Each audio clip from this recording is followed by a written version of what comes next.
Hi guys, നമ്മുടെ improvement സീരീസിന്റെ രണ്ടാമത്തെ വീഡിയോയിലേക്ക് എല്ലാവർക്കും സ്വാഗതം. ഇതൊരു ട്യൂട്ടോറിയൽ വീഡിയോ ആണ് കേട്ടോ. ലൈഫിൽ നമുക്ക് കാം ആൻഡ് ക്വയറ്റ് ആയിട്ട് പോകാനുള്ള ഏറ്റവും ബെസ്റ്റ് ആയിട്ടുള്ള ഒരു ലൈഫ് ലീഡ് ചെയ്യാനുള്ള ഒരു വീഡിയോ ആണ്. ഒരു ട്യൂട്ടോറിയൽ വീഡിയോ ആണ്. വീഡിയോയിലേക്ക് പോകാം. നമ്മുടെ മുന്നത്തെ വീഡിയോ പോലെ തന്നെ ഇതും ഞാൻ കംപ്ലീറ്റ്ലി സ്ട്രക്ചേർഡ് ആയിട്ട് കുറേ റിസർച്ച് ചെയ്ത് എഴുതി സെറ്റാക്കിയേക്കുന്നതാണ് കേട്ടോ. ചുമ്മാ കടന്ന് പറയുന്നതല്ല. അപ്പോൾ നമ്മുടെ ഒന്നാമത്തെ ടിപ്പ് എന്ന് പറയുന്നത്, നമുക്ക് കിട്ടുന്ന മാർക്കല്ല നമ്മളാക്കുന്നത്. നമുക്ക് കിട്ടുന്ന മാർക്ക് എന്ന് പറയുന്നത് നമ്മുടെ ഒരു മെമ്മറി കപ്പാസിറ്റീനെ മാത്രമേ ഇൻഡിക്കേറ്റ് ചെയ്യുന്നുള്ളൂ. എന്ന് വെച്ചുകൊണ്ട് പഠിക്കേണ്ടതാണോ? അല്ല. ഇപ്പം ഓരോരുത്തരുടെ സ്റ്റാർട്ടിങ് പോയിന്റ് ഡിഫറെൻ്റ് ആയിരിക്കും ലൈഫിൽ. അപ്പോൾ ഏറ്റവും താഴെ സ്റ്റാർട്ടിങ് പോയിന്റ് ഉള്ള ആൾക്കാർ പഠിക്കുക തന്നെ വേണം. ഓക്കെ, അപ്പോൾ ഞാൻ പറഞ്ഞു വന്നത്, നമുക്ക് കിട്ടുന്ന മാർക്കല്ല നമ്മളാക്കുന്നത്. It completely depends upon your character, personality and more. പിന്നെ നമ്മളെല്ലാവരും ലൈഫിൽ മനസ്സിലാക്കിയിരിക്കേണ്ട ഒരു കാര്യമുണ്ട്, നത്തിങ് സ്റ്റേസ് ഫോർ എവർ. അതിപ്പോൾ ആൾക്കാരാണെങ്കിലും സമ്പത്താണെങ്കിലും കഷ്ടകാലമാണെങ്കിലും. നിങ്ങൾ ഈ കോട്ട് കേട്ടിട്ടുണ്ടോ? This too shall pass. ഇതും കടന്നു പോകും എന്നാണ് അതിൻ്റെ അർത്ഥം. സന്തോഷം വരുന്ന സമയത്ത് അത് പറയുക, ഈ സന്തോഷം കടന്നു പോകും. വിഷമം വരുമ്പോൾ അത് പറയുക, ഈ വിഷമവും കടന്നു പോകും. മൂന്നാമത്തെ ടിപ്പ്, നോ പറയേണ്ടടുത്ത് നോ പറയുക തന്നെ വേണം. നമ്മളെ നമ്മുടെ ബെസ്റ്റ് വെർഷൻ ആവാൻ സഹായിക്കാത്ത സാധനങ്ങൾ, നമ്മുടെ എനർജി വേസ്റ്റ് ചെയ്യുന്ന നെഗറ്റീവായിട്ടുള്ള ചിന്തകൾ, നമ്മളെ ഡിസ്ട്രാക്ട് ചെയ്യുന്ന കാര്യങ്ങൾ, അതിനോടൊക്കെ നോ പറയാനുള്ള ഒരു ധൈര്യവും കഴിവും വേണം. വേറെ എന്തില്ലെങ്കിലും മിനിമം ആയിട്ടൊരു മനുഷ്യന് വേണ്ട ഒരു ഗുണമാണ് നോ പറയാനുള്ള കഴിവ്.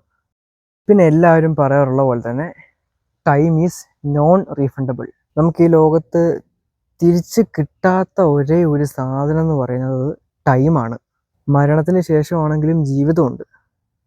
സ്വർഗത്തിലോ അല്ലെങ്കിൽ നരകത്തിലോ നമുക്ക് തന്നിരിക്കുന്ന ഓരോ സെക്കൻഡും മോസ്റ്റ് വാല്യൂബിൾ ആണ്. നിങ്ങൾക്കറിയാവോ, നിങ്ങൾ ടി വിയിലൊക്കെ കാണുന്ന, മൊബൈലിലൊക്കെ കാണുന്ന 5 സെക്കൻഡിൻ്റെ ആഡില്ലേ, അതിനൊക്കെ ആ കമ്പനിക്കാർ ചാർജ് ചെയ്യുന്നത് 5 സെക്കൻഡിന് 5 കോടി ആയിരിക്കും.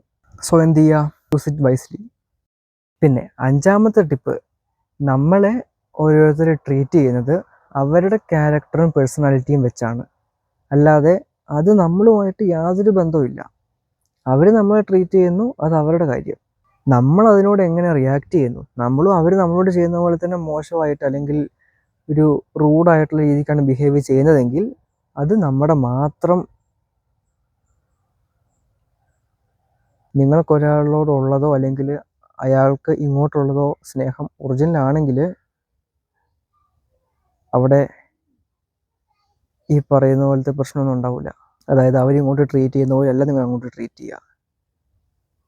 നിങ്ങൾ എങ്ങനെ ട്രീറ്റ് ചെയ്യപ്പെടണം എന്ന് നിങ്ങൾ ആഗ്രഹിക്കുന്നോ ആ ഒരു രീതിക്കായിരിക്കും നിങ്ങൾ അവരെ ട്രീറ്റ് ചെയ്യുക. നമ്മുടെ ഈ വീഡിയോയിലെ ആറാമത്തേതും സെക്കൻഡ് മോസ്റ്റ് ഇമ്പോർട്ടൻ്റ് ആയിട്ടുള്ള കാര്യമാണ് എഫേർട്സ് മാറ്റർ. നമുക്ക് എന്തെങ്കിലും ഒരു കാര്യത്തിനോട് അല്ലെങ്കിൽ ഒരു വ്യക്തിയോട് അത്രയ്ക്കൊരു ഇൻട്രസ്റ്റ് ഉണ്ടെങ്കിൽ, ജെന്യുവൻ ആയിട്ടുള്ള ഇൻട്രസ്റ്റ്, താല്പര്യം, ഇഷ്ടം ഉണ്ടെങ്കിൽ, നമ്മൾ ഇൻവോളണ്ടറി ആയിട്ട്, നമ്മൾ അറിയുക പോലും ചെയ്യാതെ തന്നെ നമ്മുടെ അടുത്തുനിന്ന് ഒരു എഫേർട്സ് അത് നേടിയെടുക്കാൻ വേണ്ടി വരും. ഇപ്പം നിങ്ങൾക്ക് പരീക്ഷയ്ക്ക് മാർക്ക് വേണം, അത് നിങ്ങൾക്ക് ശരിക്കും താല്പര്യമുള്ള കാര്യമാണ് എങ്കിൽ നിങ്ങൾ എന്ത് ചെയ്യും? കഷ്ടപ്പെട്ടിരുന്ന് പഠിക്കും. ഇപ്പം അതൊരു വ്യക്തിയാണെങ്കിൽ ആ ഒരു വ്യക്തിക്ക് വേണ്ടിയിട്ട് ആ വ്യക്തി നമുക്ക് എത്രത്തോളം ഇമ്പോർട്ടൻ്റ് ആണോ അത്രയും തന്നെ എഫേർട്സ് നമ്മുടെ ഭാഗത്ത് നിന്ന് നമ്മൾ ഇട്ടാലേ അത് ജെന്യുവൻ ഇൻട്രസ്റ്റ് ആവുകയുള്ളൂ. അപ്പോൾ നമ്മുടെ ഏഴാമത്തെ ടിപ്പ് എന്ന് പറയുന്നത്, ഒരു ഭൂരിഭാഗ ശതമാനം ആൾക്കാർക്കും മറ്റുള്ളവരുടെ മനസ്സ് വായിക്കാനുള്ള കഴിവില്ല. അതായത് നോക്കിയും കണ്ടും പെരുമാറാനും ചെയ്യാനും അറിയത്തില്ല.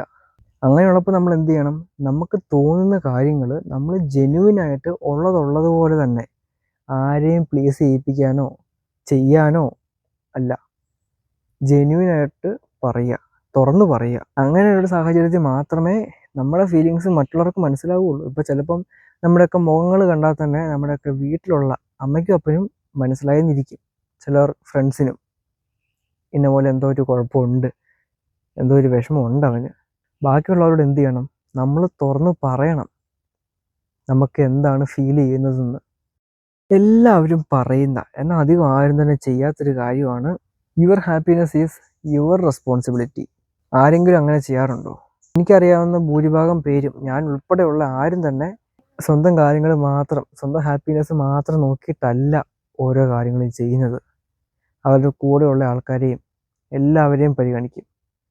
ഇതിപ്പം എല്ലാ കാര്യങ്ങളിലും എല്ലാ സാഹചര്യങ്ങളിലും അപ്ലിക്കബിൾ അല്ല. സാഹചര്യം നോക്കിയിട്ട് ചെയ്തോളുക. ഞാൻ ഇനി പറയാൻ പോകുന്ന കാര്യം കുറച്ച് സ്പെസിഫിക് ആയിട്ടുള്ള ഒരു ഗ്രൂപ്പ് ഓഫ് പീപ്പിളിന് മാത്രമുള്ളതാട്ടോ. ഓവർ തിങ്കിങ് ആയിട്ടുള്ള ആൾക്കാർ. ഞാനും ആ കൂട്ടത്തിലൊക്കെ ചെറുതായിട്ടൊക്കെ പെടും. അപ്പോൾ എക്സ്പീരിയൻസ് കൊണ്ട് പറയുവാണ്, യാതൊരുവിധ പ്രയോജനവും ഇല്ല ഓവർ തിങ്കിങ് കൊണ്ട്. എന്തെങ്കിലും ഒരു കാര്യം നടക്കാനുണ്ടെങ്കിൽ അത് നടന്നിരിക്കും. അത് നടക്കുന്നതിന് നൂറ്റാണ്ടുകൾ മുന്നേ തന്നെ നമ്മളത് ചിന്തിച്ച് പ്രവചിക്കേണ്ട ആവശ്യമൊന്നുമില്ല. നമ്മുടെ പ്രസൻറ്റ് മൂഡിനെയും ആൾക്കാരുമായിട്ടുള്ള ബന്ധങ്ങളെയും ഒക്കെ നശിപ്പിക്കാൻ വേണ്ടിയിട്ട് ഉള്ള ഏറ്റവും ബെസ്റ്റ് സാധനമാണ് ഓവർ തിങ്കിങ്. ചില ആൾക്കാർ എന്ത് ചെയ്യും, വേണ്ടപ്പെട്ടവർക്ക് ഇങ്ങനെ ഓവർ തിങ്കിങ് ഒരു സംഭവം ഉണ്ടെന്ന് മനസ്സിലാക്കിയിട്ട് അവരെന്ത് ചെയ്യും, ആ ഒരു രീതിക്ക് അവരോട് നിൽക്കുകയുള്ളൂ. അവർക്ക് ഓവർ തിങ്കിങ് ചെയ്യാൻ വേണ്ടിയിട്ട് ഇട്ട് കൊടുക്കുമല്ലോ ഒന്നും. അത് മനസ്സിലാക്കിയിട്ട് അവരോട് ബിഹേവ് ചെയ്യുള്ളൂ. നമ്മുടെ ഈ ഭൂമിയിൽ ലൈഫ് പോസിബിൾ ആയത് ഒരു ശക്തി കാരണമാണ്. അപ്പോൾ അത്രയും മൈന്യൂട്ടായിട്ടുള്ള കാൽക്കുലേഷൻസ് ചെയ്തിട്ടാണ് ആ ഒരു ശക്തി ഈ സർവ്വ പ്രപഞ്ചത്തെയും അതിലുള്ള സകലതിനെയും സൃഷ്ടിച്ചിരിക്കുന്നത്. ബേസിക്കലി പറയുവാണെങ്കിൽ ദൈവവുമായിട്ടൊരു ബന്ധം സ്ഥാപിച്ച് അത് നിങ്ങൾ ഊട്ടി ഉറപ്പിച്ച് കൊണ്ടു നടന്നാൽ നിങ്ങൾക്ക് കൊള്ളാം. അപ്പോൾ എല്ലാവർക്കും ഓൾ ദ ബെസ്റ്റ്. നല്ലൊരു അടിപൊളി ജീവിതം ഞാൻ നേരുന്നു. അപ്പോൾ നമ്മുടെ സീരീസിൻ്റെ 2ാമത്തെ വീഡിയോ ഇവിടെ അവസാനിക്കുന്നു.